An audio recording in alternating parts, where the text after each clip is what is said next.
Okay, before we do public comment, I need a motion to add the items onto the agenda. They were put on the Facebook page, but not on the website in time. So we need a motion to add those items to the agenda. I'll make the motion. I second it. All in favor? Yes.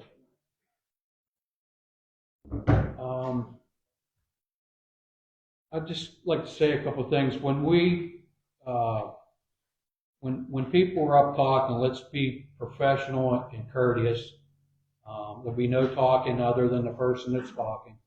Respect, their beliefs. Doesn't mean you have to believe it. Just respect what they're saying, and you can talk and have your own opinion too.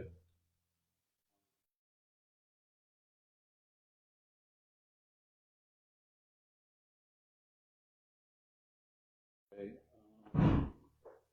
Before we take public comment, I want to read this letter. This is from Municipal Consulting Services, our zoning and code officials. This is dated October 2nd, 2025. This is about the discharge of firearms near Ellsworth Junction. Township supervisors, in late August, I received a complaint about someone discharging guns near the park located at 50 Junction A Street in Ellsworth, PA. I subsequently investigated the matter. Upon the investigation, specifically all pertinent township ordinances, there is nothing in them that prohibits someone from shooting targets on their own property. Understanding that the proximity to the park and the neighboring properties are a concern, as well as the noise being an issue. The property owner appears to be operating in a safe manner. He has constructed a safety backstop to fire into, which is situated so the direction of fire is away from both the park and the residential properties. In regards to the noise, there is a general noise ordinance. However, it allows noises between 7 a.m. and 7 p.m. It also should be noted that it seems the situation has been reported to both the state police as well as the Pennsylvania Game Commission. To my knowledge, neither have taken any action. Upon the conclusion of my investigation, having looked at the property in question, speaking to involved parties, and reviewing the Somerset Township ordinances as they pertain to this matter, it is in my determination that there is no violation at this time, and I have no intention of filing a violation notice. Should you have any questions or concerns, please contact me. Thank you for your time and attention to the matter. Thank you, Pete Grigg. Okay, at this time, we'll take public comment. Anybody want to go? Whoever wants to go. All I ask is that you give your name. Stephen Davis. Oh, yeah, most of it. You got a letter. Thank you.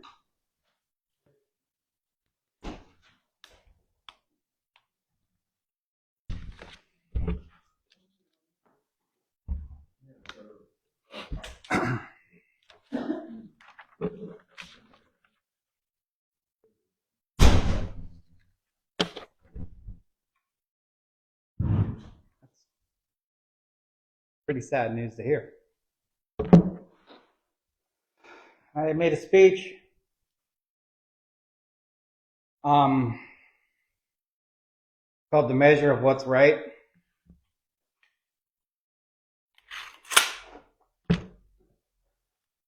Good evening.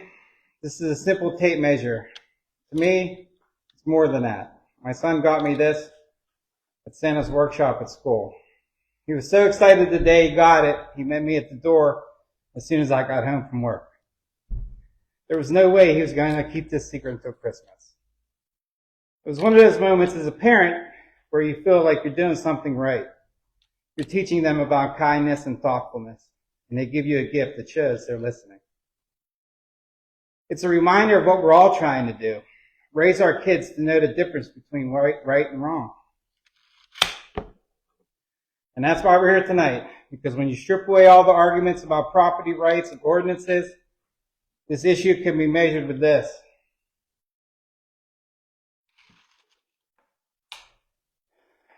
The argument for this gun range isn't about complex engineering or legal loopholes. It's about distance. It's about feet and inches. Shooting guns feet from where children play. No matter how you measure it, the distance is wrong. You don't need a complex law to see it. You just need the basic sense of right and wrong we try to teach our children. We teach them not to play with balls near a busy street. We teach them to look both ways. We teach them to be aware of what's around them. These are simple, non-negotiable safety rules. The fundamental rule of firearm safety is to know your target and what lies beyond it. Beyond that backstop is a public park. This is a failure of the most basic safety rule there is.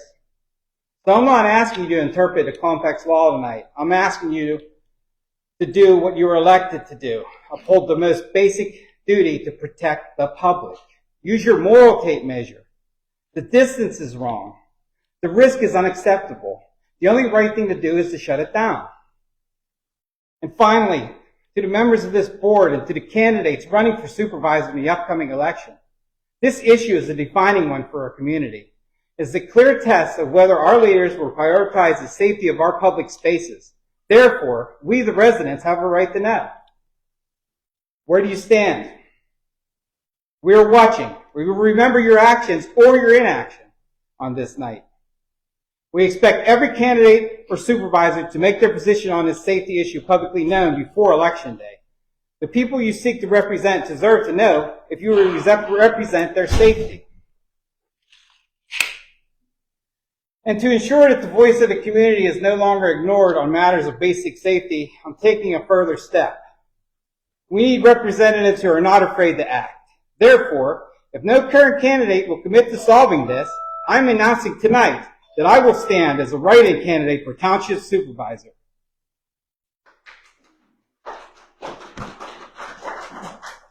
Thank you.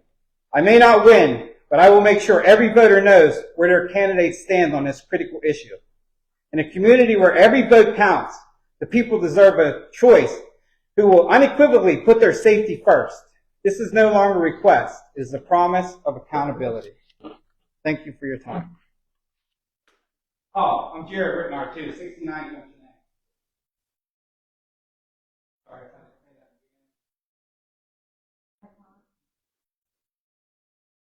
that.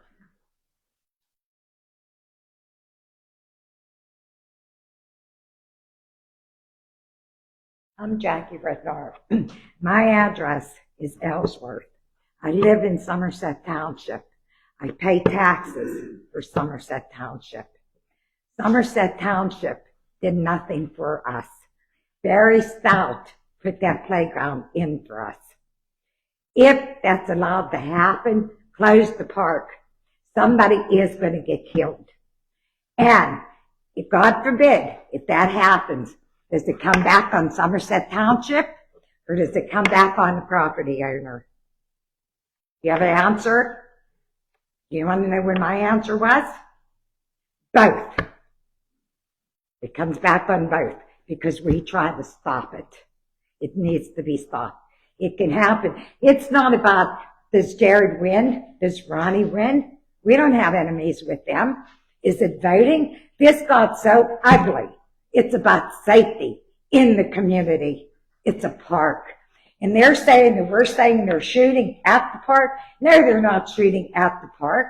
They're shooting at the houses that's behind them. Arrow. Did you even look at it? Did anybody look? This is a bad decision. But God forbid, if something happens to somebody, it's going to be both parties, Somerset and the property owner. So that's something you need to think about. Thank you.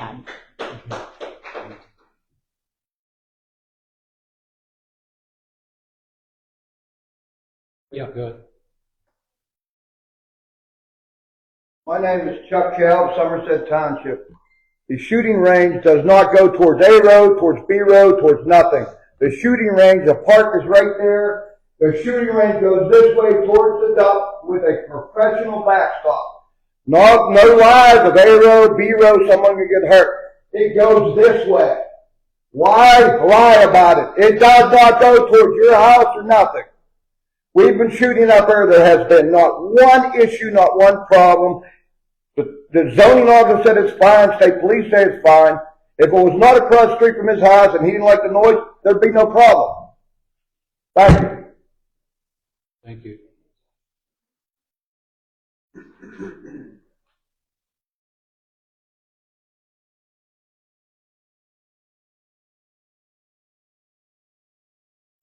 My name is Jessica Cinco. I currently reside in Greene County, but I lived in Junction most of my life. My address is 106 Jolinda Drive, Carmichaels, if you need to know that. While I currently reside in Greene County, I was raised in Junction and still have close family members living here in Somerset Township.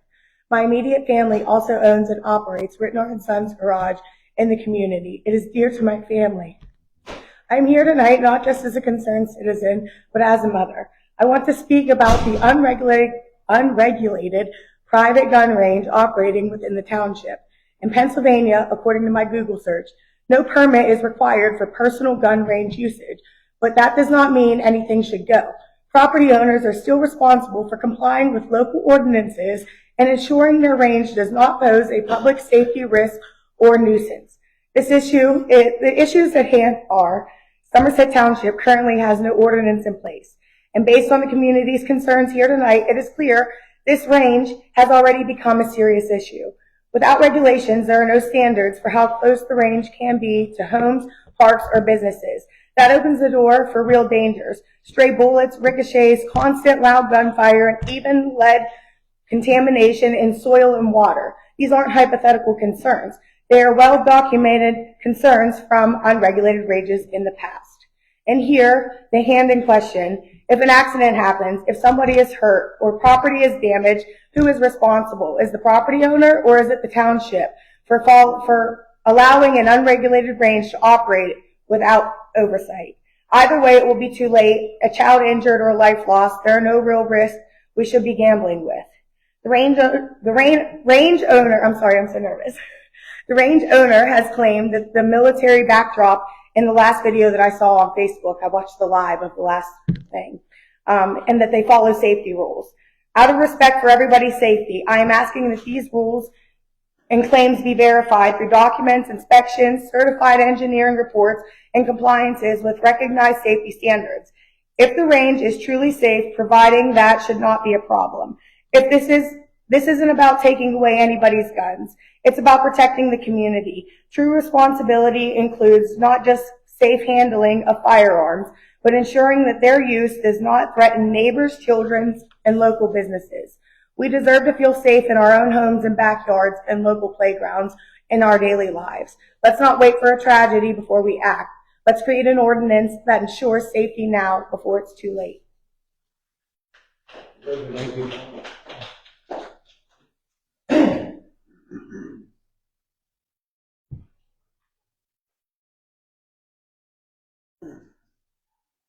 I'm Barry Castor. I live at 47 Junction A Street. I live directly across from the park. That gun range is safe. There's never been an issue. They're just trying to make it an issue.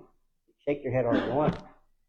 But it's already been told by the state police that it's not a problem. The game commission is not a problem. I take my grandkids to the park, probably more than they do. It's not an issue.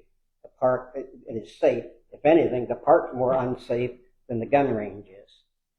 All I got. Thank you.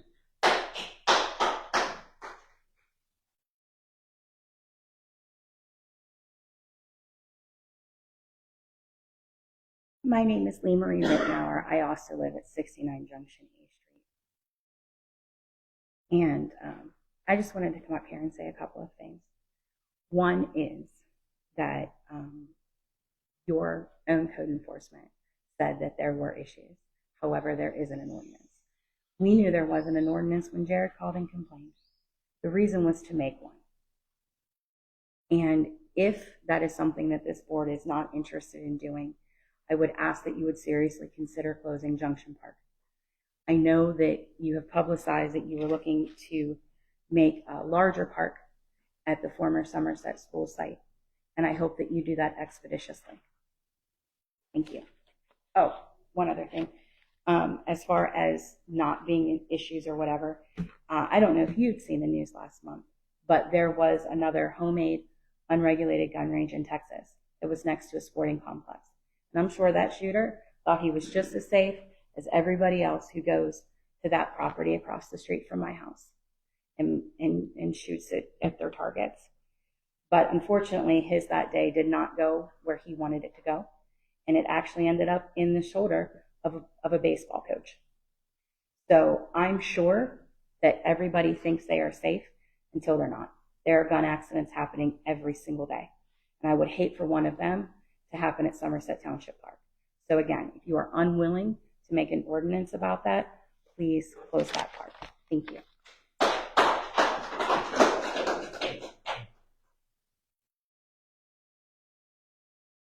This is not about the gun range. That's okay.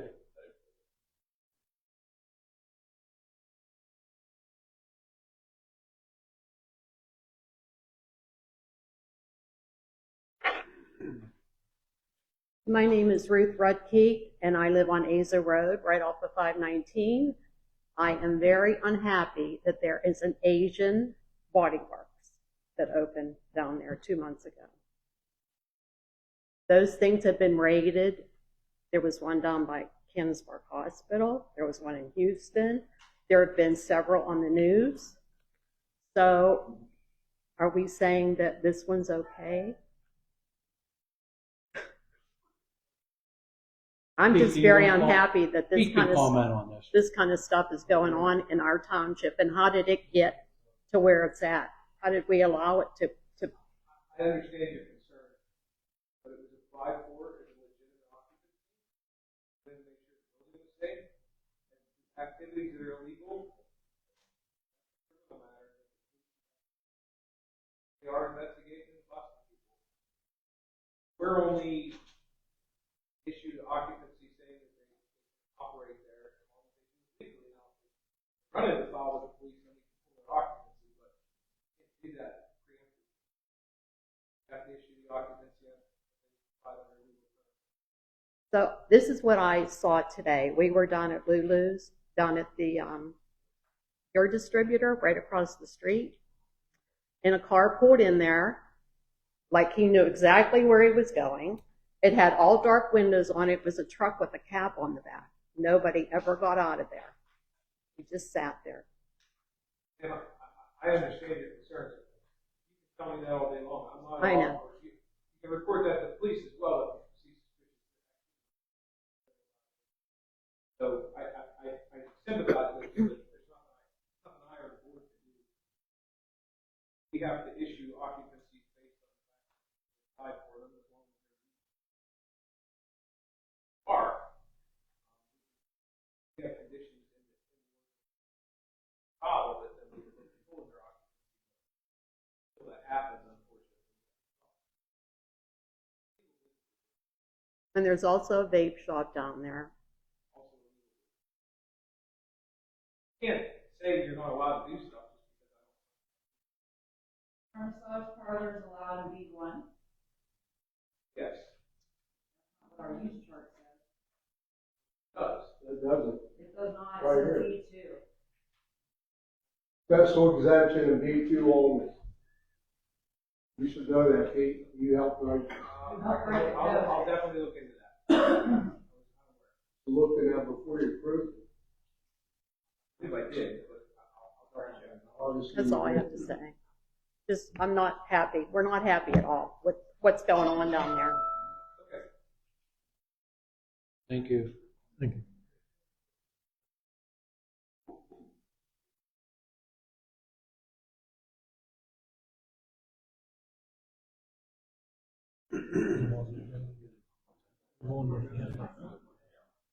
All right.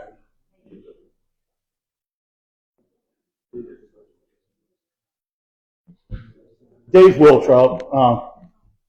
I've had a lot of people ask me about what's the criteria for taking over a driveway. Can you answer that, Joe? Do you have anything for taking over, like say Spud or any other ones? Is there the criteria that you have to meet? Is it for the township to take it over? And have we met that on that? For Spud. Okay, let me ask you this: how far are we going? Is Somerset Township taking that up from the bridge? Across the bridge to the little cul. Just to where it goes 4 different directions. All right. Because I mean, a lot of people's been asking me, and I said, well, I'll find out, you know. So, but anyhow, it seems like it's very excessive cost for a bridge for putting it in for just a handful of homes. It'd be different if you was a highly traveled road down here or something, you know. But that's you know. I just remember when they started this a long time ago, but there was I think there were 7 families that one of the neighbors got a petition around, went around to all the neighbors, and I think there's an ordinance that took that over. Yes, sir. What's that? I think there's an ordinance taking our Spud Drive over when Dave was here. How long? Maybe 10 years ago. No, it was 2020. Yeah. It's been on 20? Middle of 2020, so it wasn't done in a day. I don't remember. I mean, because a lot of people's asking, because where are we going to stop at? You know what I mean? If you have like I know down on Lively Road, there's many homes up there. I don't know why they don't come approach us to take it over, honestly, because it gets washed out all the time. You know exactly what I'm talking about. So, but yeah, about going up to Quick Drain. Mm-hmm. Yeah. That and the other, you know what I mean? Everything washes out, and it's like, you know, I'm sure they're taxpayers also, so I mean, there's plenty of homes up in there. So, and then there's another thing that I would like to know, like on the Right to Know Acts, with the when it comes down to the credit card use, all right, and we filed, why do we only get, instead of getting all the pages, we only get page 2, page 4, and it'll say like out of 7 pages, and you only get those 2. And then when we look at it, and then I see a bill on there for Starbucks coffee, or Copper Kettle, or Route 40 Deli. I don't think it should be our. Why should we have to pay for that? I mean, that just makes no sense. Pay out of your own pocket. If you've ever seen anything from Route 40 Deli, that's the only time we go there is at Christmas party. Well, there again, it's one of the taxpayers. I mean, why are we footing the bill for all this? That's what I'd like to know. I don't know. And then for coffee, in their own mind, why would you do that? You know what I mean? Yeah, I don't know. That makes no sense. It was done like that before I came. Joe, I don't want to hear that. I do not want to hear that. That's the wrong answer. Listen to me. Now, I'm just telling Joe, you, David. wrong answer. You got to have common sense. You have common sense. I have common sense. Well, you're not using it. Don't blame it on the last minute. I'm not just saying it's just the practice that was taken. So, I mean, so you're going to go to Wendy's every day? We had the Christmas party here for all the vendors, all the fire departments, the planning commission, the zoning commission. So that's what we're going to. So that's what it's all entitled. So we're putting all the vendors that we have. You're showing their appreciation for them to come in at Christmas. Pretty much. Huh? That's the way it was. That's the way it was. Well, I don't think that's the way it should be. Julie went up to the Route 40 Deli and ordered lunch for 12 for you people here. You don't have 12 employees.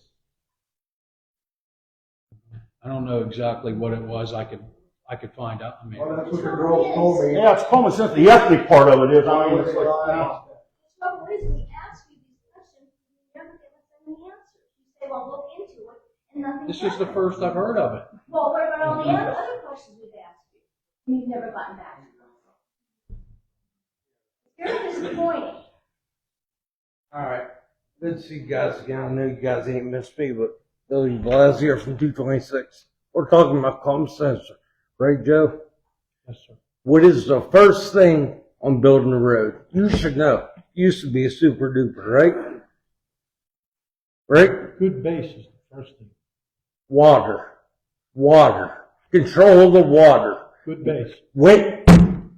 Hey, whenever I was like 8 years old, at your mother's Carlton Diner, my uncle told me that, okay? You know my uncle very well, don't you, Judy? Judy, I'm talking to you. So, okay. Why haven't you guys cleaned the ditches? Where are you talking about? You guys tarred and chipped Azo Road. And there's water running all over the road. We did the ditch. No, there ain't no way. Last year we did it. Between, we always do it 6 months before. Why are you smiling, bud? That's all you do. You just smile all the time.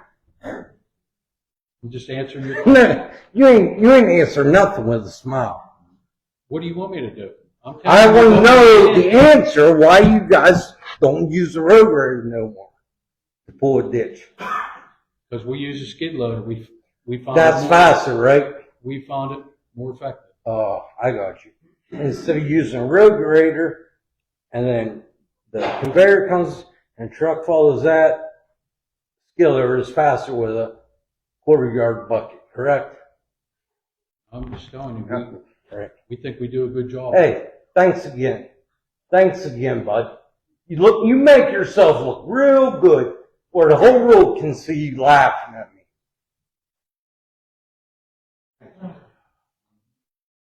Next. Somebody else, I can't see. My name is Stephen Davis. I live at 189 Lively Road. I had some questions about the state audit of our liquid fuels fund. And I just saw the report that came in, it was August, for the last 3 years. I guess you just saw it too, right?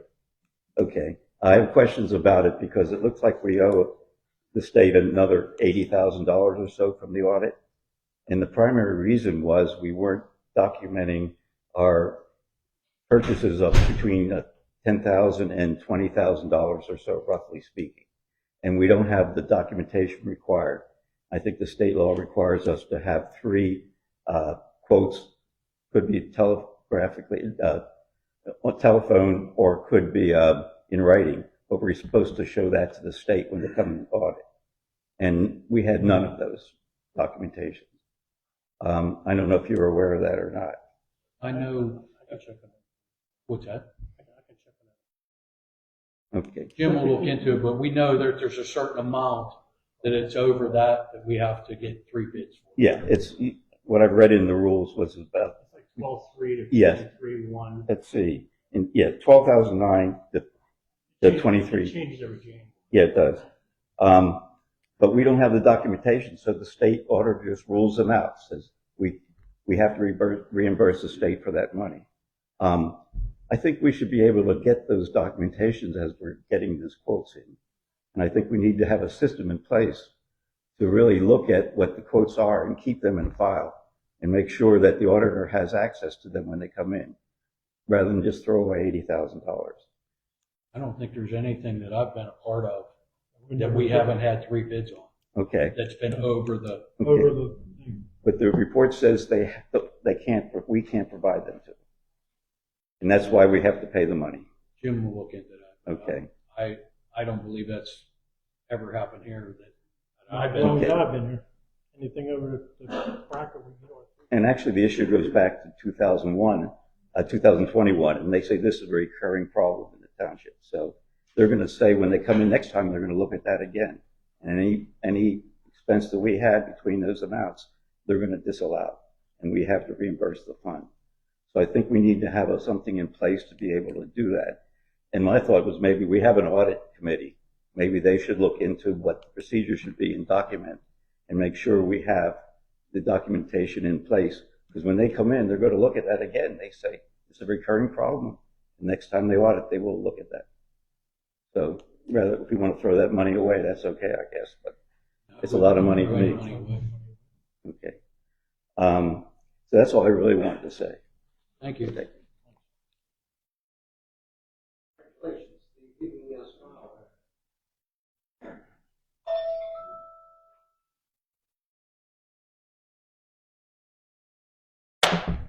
Greg Spriddick, 90 Chippewa Road. I've been asking myself lately, how do we get to this point in this township with so much dissension? When the supervisors rewrote the code and circumvented zoning and planning, I had to ask myself why, and I asked that in the previous meeting here. Who benefits? I remember specifically you saying, Joe, about poor farmers who didn't have their gas well rights. But they should be able to do whatever they want on their own property, regardless of what it is, a party barn or whatever, a dog kennel, hair salon, you name it. Anything goes. And these are the seeds that you guys planted. And it's come to harvest now. You see what's happening here? You have people coming from outside of the township thinking they could do whatever they want. What are you referring to? Well, what was a big issue here tonight, but I'm not even going to touch on that because I'm staying out of that. But I'm talking about a massage parlor that, according to the use chart, massage parlor is only conditional use in B2. Where it is in 84 is B1. And if somebody would have had any insight, they would have looked into this and saw that North Strabane shut down 2 of those.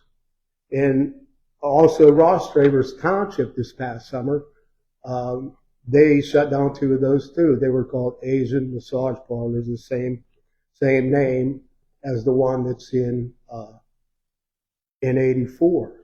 Did anybody look into it and see who the owners are? Are these the same owners, or we just open for business? Anything goes here. Anybody comes in, do whatever they want.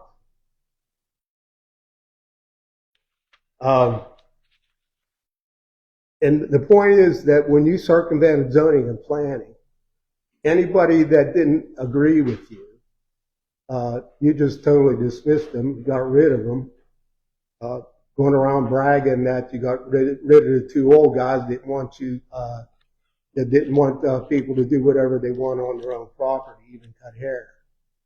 But if you would have had a little bit more foresight, you would have foreseen this stuff happening. So you circumvented the people that have been around for 25, 20 years that had a little more insight into what could happen. And this is the result of it. And with the upcoming election, you people are responsible for all this. It all falls on you. And Joe, I know you're up for re-election, and I like you as a person, but you're Can I correct one thing that you said? I didn't say a free-for-all to the poor farmers or people that can't survive on stuff. I said as long as they could follow the restrictions that are going to be set. Yeah, didn't say it was going to be no free-for-all. Yeah, well, you look what's happening. And one thing, we wanted to put in for a hunting club gun range, and we were told, don't even put that on there. Don't put it on there. Take it off. It's got to be off. Who told you that? Somebody was on the planning commission. I'm not saying no names. Take it off. And if that thing was on there, well, maybe we could have had some standards and stuff, some ordinances set in different locations, your R1, A1. But no, it was on there, and take it off. Take it off. You own a farm, correct? Yes, I do. I don't own it. It's in a trust. A gun on your farm? Yes, I do. That's an agricultural. That's an A1. That's not an R1. Not a residential park. You don't live on a residential park. No, I don't. You don't live next to Ellsworth Park. No, I don't. But I'm just saying, this could have been set somewhat, some kind of foundations, if it was left on that usage chart. Permission to speak? Like just a 1-minute thing? Or no? So basically, we need 5 supervisors, so nobody has to say in anything, and they just leave up. Nobody has an opinion on this. We give the code enforcement officer what to do. We tell him what to do. Nobody went to Mr. Groh and said, hey, we got to get this taken care of. It's our park. Nobody went and told him that. We're just going to say the buck stops with. We don't even know what zone it is. What I'm saying is, you guys are the supervisors. You guys running for supervisor. This is what you're going to be dealing with. This is a no-brainer. This is shooting next to a park, and we're talking about sandwiches. It's going to happen. Somebody's going to get killed. accidents happen. We don't know when it's gonna happen. I got one thing to say. You ever see the American Sniper? Chris Scott. You ever see the movie American Sniper? Of course. Yeah. He went over to go on, he was correct. Then he come back with all the new orders. 40 died on a gun range. Okay? Okay, last one, Chuck. Anytime. It don't matter.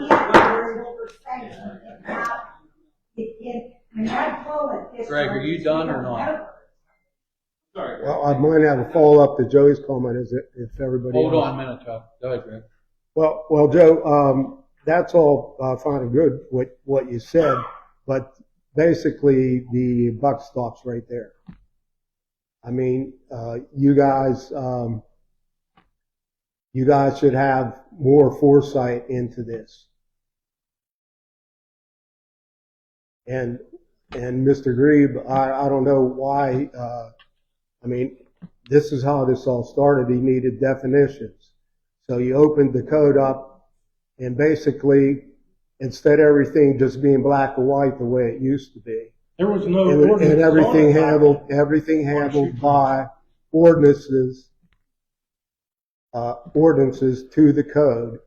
You put all these definitions in, and it left all these gray areas. And it's more confusing now than it ever has been. Before it was black and white. You could do this in A1, couldn't do this in A1, B1, M1. It was black and white. But spent what, $200,000 for this, for all this dissension? Bad planning.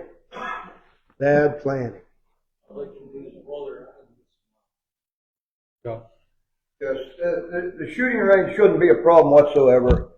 We're shooting this way towards the dump, not towards the golf course. The backstop is right here. The backstop is right here, like this. The golf course is over there. Your A row and B row is over there. If it wasn't across from his house, there wouldn't be a problem. He's trying to use the park as a crutch. There's nothing unsafe about it. It's 276 yards from the parking area. We measured it. There's no safety issue whatsoever.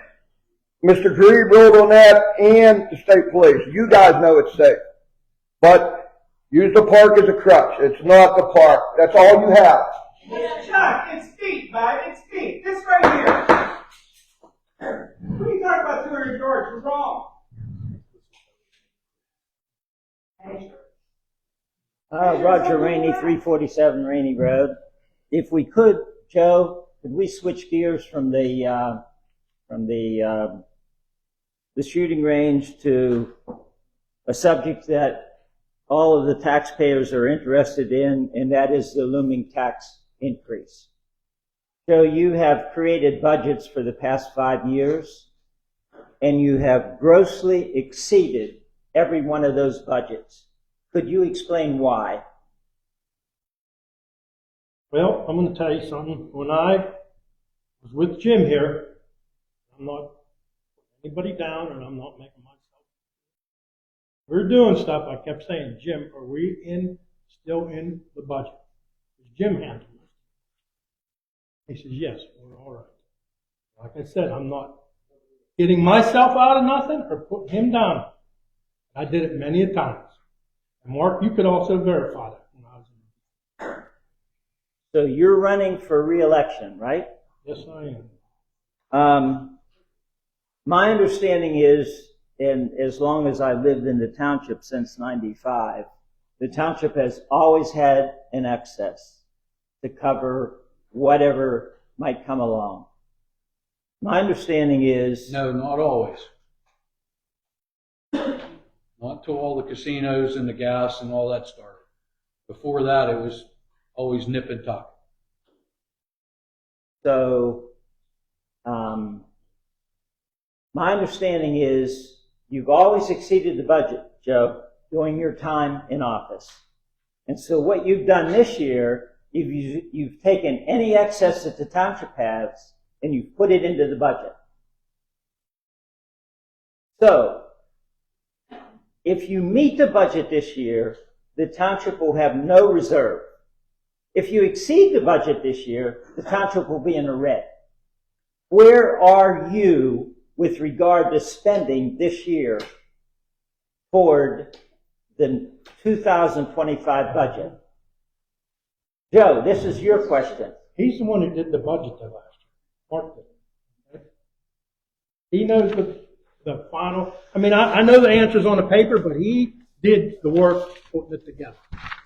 Anyone can understand why the budgets are overran all the time because you're one of the 3 supervisors and you can't even tell you where you are with regard to the budget. I mean, I know that we're good for the township and the paper for what we put down for the budget. You know that. Everyone should know, you guys should know every single bit of what's happening. And you should be able to answer it just like that. So the second question is, where do you stand with regard to the forensic audit? You, Joe. I have no problem with it. Okay. I don't. So the Pennsylvania State Police has sent a letter to the audit committee suggesting a forensic audit in the township. I have one question. I have one question. If we pass it, are you guys paying for it? We pay Absolutely, we're paying for it. I know out of your own pocket, not the township money. We pay for your credit cards that you give out to all of your employees. Absolutely, we're paying for it. No, I said if this forensic audit is done, the township's got to pay for it. But if we pass it, you're going to pay for it out of your own pocket? Absolutely. So, the rationale for the state police sending the request for a forensic audit is due to concerns of criminal activity within the municipality of Somerset Township. Joe, are you going to support this forensic audit? I never stole a damn thing from this place. Never. Yes or no? Yes Never or no? ever did. Myself. I've never stolen nothing. I mean, So, in the letter, they have both criminal and unethical concerns. And you guys are refusing to do an audit. This is to Joe. I don't have a problem with having it. Are you going to do it? I can't say because I'm only a third. I'm only a third. How do you stand, Mark? On a You're forensic getting audit, a feel tonight. I don't think we should waste the money on it. Because all our audits have come back good. No. You haven't even done an audit. A real audit. I'm just telling you, the auditors that I talked to when they came and did it, they feel good about everything that we do. You just give them a spreadsheet and they check the numbers, That's they add up. not audit anything, Mark. And he said that that's not an audit, nothing is checked, they take your numbers and they add them up, and see if you added them up wrong. It's not an audit, that's why they recommended a forensic audit, because the annual audit, and you can call the state agency, that is not an audit. Are you getting a feel for how this township is being ran tonight? How much could a forensic audit be? $100 grand. Depends on what they find. Maybe a copy of the credit card statement. And that's what will make a forensic audit expensive, is if you don't have the documents that they ask for, then whoever is doing the forensic audit is going to have to go out and seek it.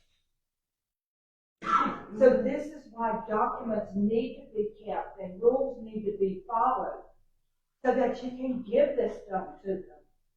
But these people are right. There's a difference between an audit and general audit and a forensic audit. I'm just going by what our auditors say. Listen to the people. Listen to the people. Don't go by the auditors. Listen to all of the group. Your auditors Shut are. up. I'm just hearing, Mark, your last, remember the auditor you had in here before? Remember when he stood up here for how long, reading everything? He read all the documentation you presented, all right? And then, Then Bill showed you that you're never even paid for 25, in 24, that all those financials for tar and shipping and paving, he didn't even add that on. That went in 25. That's what we're saying. That's where, you're not grasping it. No, you're not. For instance, when someone mentioned about saying there's a 7-page, for instance, say there's a 7-page MasterCard statement, but you can only have 2 or page 4. The difference between a general audit and a forensic audit, that general audit is just going to take that lump sum. A forensic audit is going to say, show me the entire statement and show me documents to back up these purchases and why they were done. That's the difference. And that's just what they're trying to clarify. You know, the difference between a general audit and a forensic audit. A forensic audit is going to cost ever how much it takes for that forensic auditor to get the information he needs from you guys. We're basically saying, don't be scared, let's go. Alright. Mike Warner, 65 Almond Road. We have 3 supervisors right now. The job description says all supervisors will watch our budget. Not ask somebody, if we were under budget, can we buy this, can we buy that? It's everyone's responsibility as far as a supervisor to watch it, look at it. There's supposed to be receipts tied on each check written out. Like I said, I was audited by the Department of Labor. There's no difference here. So each one of you has a responsibility. I don't know if you've ever written job description, but you have a responsibility to watch all costs, and being over budget the last how many years is no excuse when the people in the body here told you you're going over budget. Thank you. Oh, okay, I'm sorry. No, please, go ahead. Hi, my name's Donna Gates Jones. I live at 33 Emory Road. And my question, I guess, is for Mr. Sargent. What's the status of the blighted property on Emory Road? I know one of them went up for sale, and I don't know what happened with it. Very good. Okay, thank you. I don't know where the status is on it right now. They're both grown up. They're really ugly. Emory Road, the blighted properties. One's right beside me. Yeah, I had violation notices out for both property owners. I'm not sure. I didn't hear the one.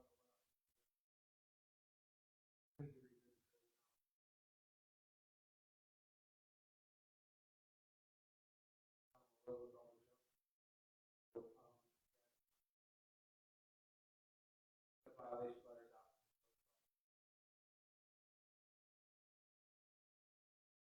31 Emory Road's the one that was up for sale. That's right beside me. Yes, on up the top of the hill on the left. Okay? I'd like to know what's going on with that. Is that the one with the trailer on it? Yeah. Yeah. Okay, thank you. Thanks.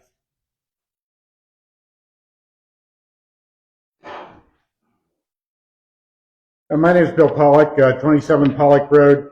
I'd like to clarify a couple of things. One is the zoning update. And as I think everyone knows, we had quite a bit of discussions on that. I was the chairman of the Planning Commission, and we were against and we voted down these zoning updates for exactly the reasons we're seeing here. We now have a massage parlor. We don't know whether they're criminals that own it. It's in B1. It's in the wrong zone. What we did, and I was in the position for about 20 years, and I have a lot of experience nationally in planning, zoning, and building things. We allowed people, and it's called a zoning variance. We're not against party barns. We're not against other uses. What we were against is we have zoning, and that was voted in the 80s, and that is like uses in neighborhoods. But with variances, we allowed people to come in that wanted to do something and propose it, and it would be considered. But we were allowed to go to the neighbors and get the neighbors' view on that. And if the neighbors were against this, then we were allowed to deny the variance. And that gives you the flexibility that you'd like to have different uses. We'd like to have people be able to use their property as much as possible. But once you have zoning, and about 2/3 of the townships in Pennsylvania have zoning, it's like uses. So that gives you what we believed were the best of both worlds. It gave us the ability to be as responsive as we could be to residents' use of their property, but we could also protect the neighbors' rights by not granting a variance. And we could do all that, and Greg was chairman of the zoning review board. I was chairman of the planning commission 20 and 25 years. We never got sued. We were able to be responsive to people's needs. And that's why we so strenuously opposed the upgrades that were proposed. We even went out and got petitions and signed by over 400 people. We stopped getting signatures when it got to be over half the people that voted for the supervisors in the last election. We were overruled, and we had to put in these new requirements that have special exemptions and conditional use.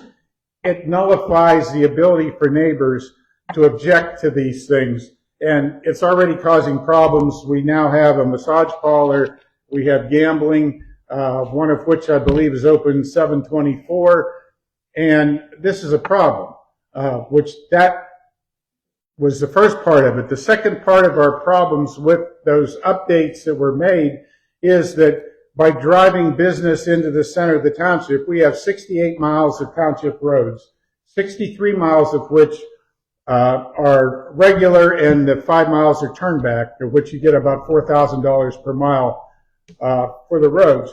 The problem that we have is that driving high traffic commercial uses into the center of the township means that our roads are basically cow paths, which work well for what we're using them for. That 80% of the township is A1, that's the center of the township.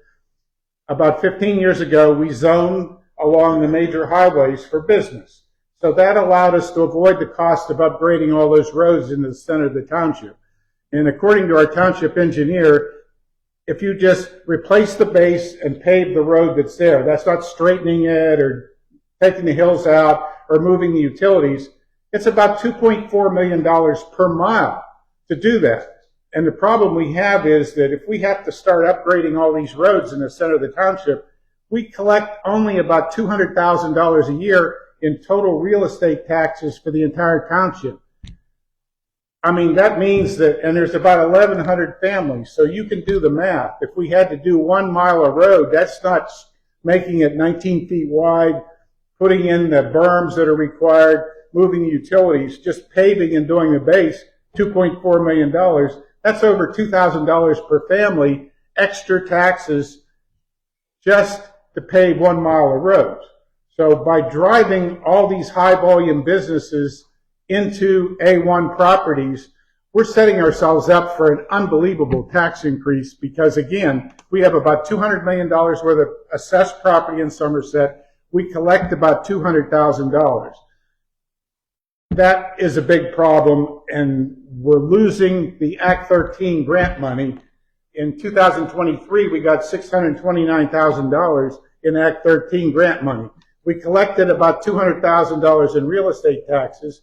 We spent it all, and we spent another $170,000, and the Act 13 money only lasts for 11 years. It goes down over 11 years, and then it totally goes away. They're not drilling new wells.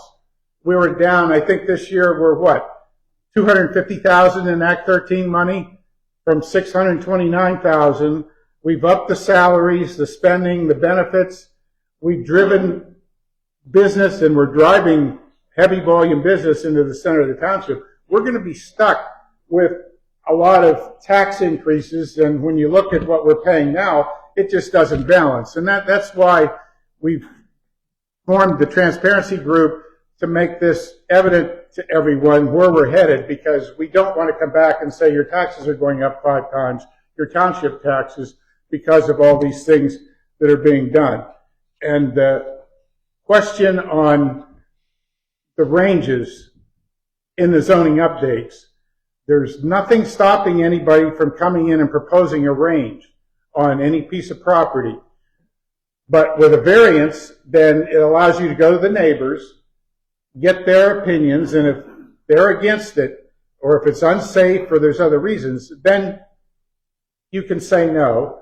And it's the efficient way to manage the township, to balance the needs of people that want to use their property to the maximum and yet not disturb other people. So those are the things which we've had that in place, and we had a really good run. We both got thrown off our committees. We sent letters out, and we noted, Greg and I, that we wanted to continue to serve. We didn't get paid. This is all volunteer, but we had special skills and experience that we could help. We had a very successful run, and in January, we were informed that we were no longer able to serve in those positions. And now we're looking at these zoning updates, which we spent probably close to $200,000 to update the zoning. And now we have all these problems occurring already with very objectionable uses, and we don't have clear ways of solving it. So that's all I've got to say. Thank you. Thank you. All right, let's move on. My name I'm is sorry. Lisa Leach, 412 Main Street. To create an ordinance, do you guys want it to go to need it to go to referendum? Do you need a solicitor to advise you? Can you copy and paste what Fallowfield Township did in 1987? No comment? No comment to create an ordinance. We probably could create one, but I think they would be still grandfathered in because it started before.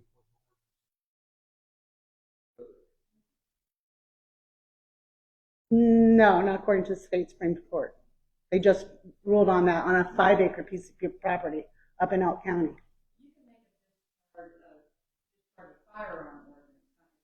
Mm-hmm.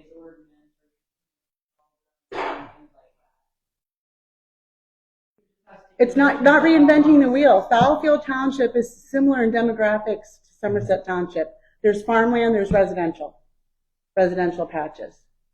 It's not anything to create. It's copy paste. The stuff's been up there. Fallowfield, for whatever reason, can't remember when I talked to Attorney BG, who's the one that wrote it in 1987, who is still their solicitor, said he can't recall what happened in the 80s that made them write that ordinance, except for the murder of the one guy. He couldn't even remember if that was the same year. But there's been a murder in Ellsworth by a firearm. So how do the people get to vote and have a say-so of whether an ordinance can even be entertained? What do the bylaws say about this? By what you're saying, as a board, we'll talk about it. Okay. So it's up to 3 people that everybody voted in. Eventually, and elections are coming up. Sounds like they left it up to the code enforcement. I want to correct you on that. I can only enforce the laws around the court. Right. You know, we create an ordinance and an ordinance go to vote so that people can speak. The laws don't change, you know. Our country doesn't change laws every day. This is silly.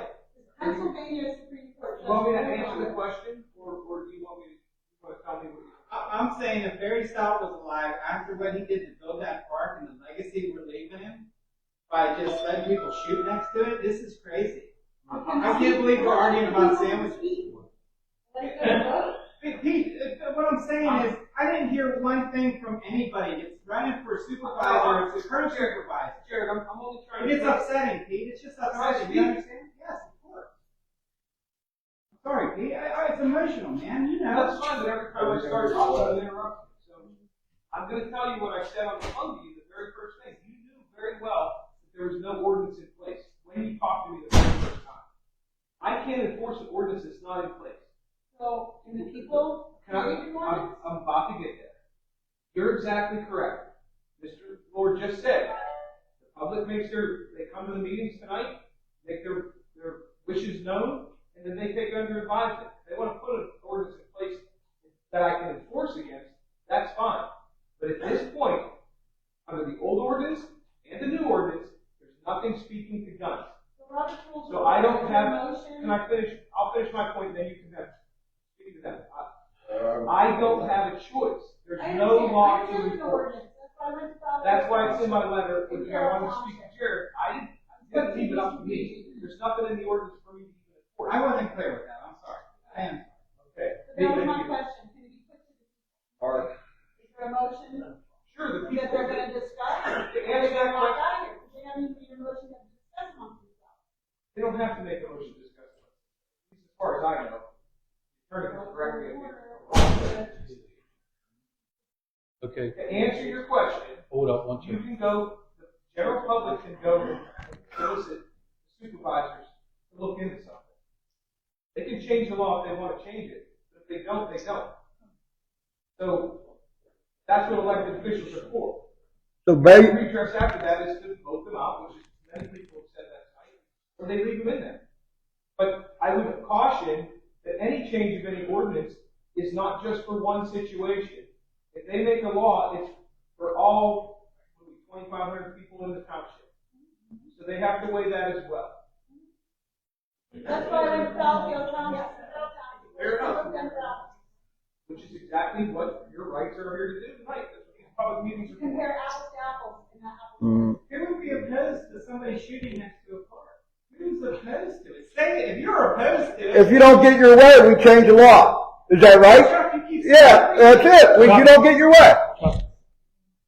You're not even allowed to. Yeah, I got a license, brother. I got a license. Can we be professional? Alright, okay? Let him talk, no more hollering. I've listened to it all night, no more. Anybody else hollers, I'm gonna ask you to leave. I put my hand up and I waited. If you don't like what I'm doing, change the ordinance. If you don't like what my wife's doing, change the ordinance. If you don't like what Greg Sprittick's doing, change the ordinance. Just because you don't get your way, you don't change the ordinance, okay? There's no laws being broken. And yes, I do have a hunt license, and yes, I'm allowed to hunt, okay? That would be slander, and the attorney will be in touch. Okay, that's enough. Thank you. Thank you. All right, let's move on. Need a motion for the minutes of September 22nd, 2025 meeting. I'll make the motion. I second it. All in favor? Yes. Well, I have a question about minutes of meetings. Can I ask you a question about that? Good. You go on the township website, you click on minutes of previous meetings. I told you this like 3 months ago. There's 2 meetings up there, January and February of this year. You click on either one of those, it says you get a page 404 error, page not found. So we're already 9 months of meetings, and there's no point of reference on the township website to prior minutes of the meeting. Has anybody else had that same problem? Because we've not heard it from anybody else. Same thing. Right here. Can't bring him up. 404 error? Yeah.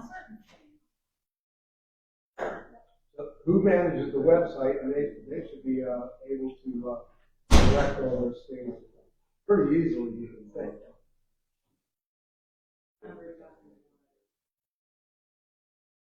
Okay. I need a motion to approve approval of checks, warrants, and transfers as listed, and any other necessary transfers. Make the motion.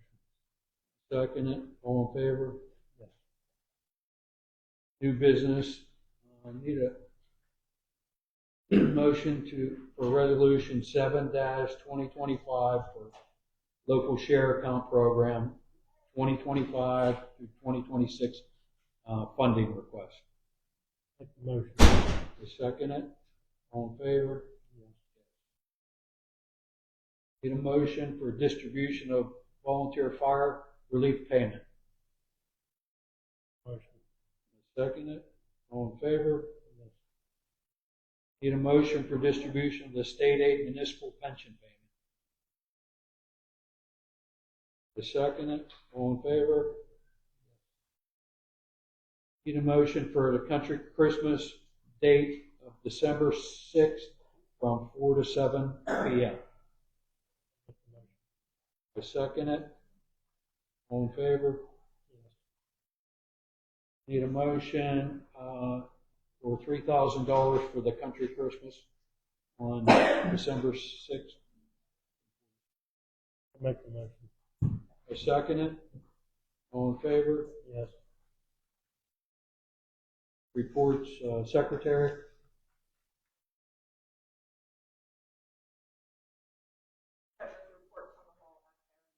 General fund, $1,131,898. Liquid fuels, $328,957. Escrow rice, Lincoln, $1,584. The cemetery, $24,289. Act 13 fund still has 2.7 water and sewage project. Our project currently has $590,800. Thank you. I have a question for you, Joe. Nothing is being hid. You have nothing to hide. Forensic audit keeps coming up. It's been coming up for 2 years now. Your election's coming up, correct? Yes, sir. You have nothing to hide. No, sir. Why don't you let it happen? Like I said, I'm only a third.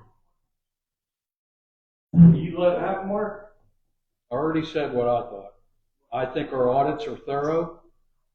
And when I talk to them, I don't think we need to spend $100,000 or more on an audit when I.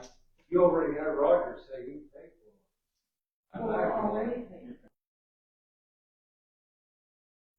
it. Okay, as far as,